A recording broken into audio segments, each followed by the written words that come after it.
ఇక కుప్పంకి వెళ్దాం. Municipal chairman ఎన్నిక సందర్భంగా కుప్పంలో పరిణామాలు వేగంగా మారిపోతున్నాయి. వన్నికుల క్షత్రియ సామాజిక వర్గానికి చెందిన సెల్వరాజ్ను అభ్యర్థిగా ప్రకటించింది టీడీపీ. వైసీపీ అభ్యర్థిగా మునిరాజా పోటీ చేస్తున్నారు.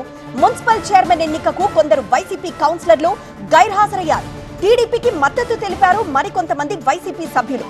గెలుపుపై ధీమాగా ఉన్నారు టీడీపీ సభ్యులు.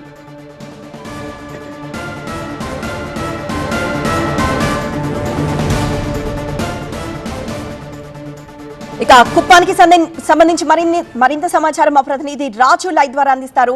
రాజు, ఇప్పటి వరకు వైసీపీ చాలా ధీమాగా ఉంది, కానీ ఈ రోజు సిచ్యువేషన్ చూస్తే మొత్తం తారుమారైపోయింది. కొంతమంది వైసీపీ కౌన్సిలర్లు రావట్లేదు, మరికొంతమంది టీడీపీకి జై కొడుతున్నారు. సో ఏం జరగబోతోంది ఈ రోజు?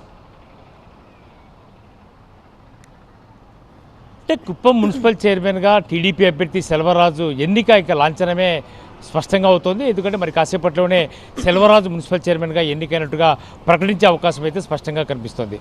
మొత్తం 25 వార్డులు ఉన్నటువంటి కుప్పం మున్సిపాలిటీలో గతంలో వైసీపీ కైవసం చేసుకునేది. వైసీపీ పూర్తి బలాన్ని కూడా అప్పటి ఎన్నికల్లో సాధించిన పరిస్థితి. అయితే పూర్తిగా పరిస్థితి తారుమారైనట్టుగా తెలుస్తుంది. ఇప్పటికే మ్యాజిక్ ఫిగర్ 13 మంది కావాలి కాబట్టి 13 మంది ఎక్స్-అఫీషియో సభ్యుడితో పాటు 13 మంది ఇప్పటికే కౌన్సిల్ హాల్లో ఉన్నారు.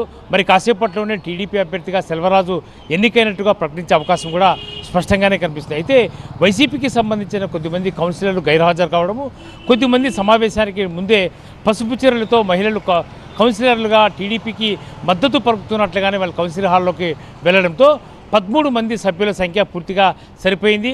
మొత్తం 13 మంది కౌన్సిలర్లతో పాటు టీడీపీకి సంబంధించినటువంటి కుప్పం నియోజకవర్గ ఇన్ఛార్జిగా ఉన్నటువంటి ఎమ్మెల్సీ కంచర్ల శ్రీకాంత్ ఓటు కూడా టీడీపీకే ఉంటుంది. కాబట్టి మొత్తంగా ఖచ్చితంగా టీడీపీ అభ్యర్థి విజయం సాధించే అవకాశము చాలా స్పష్టంగా కనిపిస్తుంది. ఎందుకంటే వైసీపీ అధికారంలో ఉన్నప్పుడు కుప్పంలో వైసీపీ జెండాను ఎగరవేసిన ద్వారా తెలుగుదేశం పార్టీ అప్పట్లో కంగుతునింది.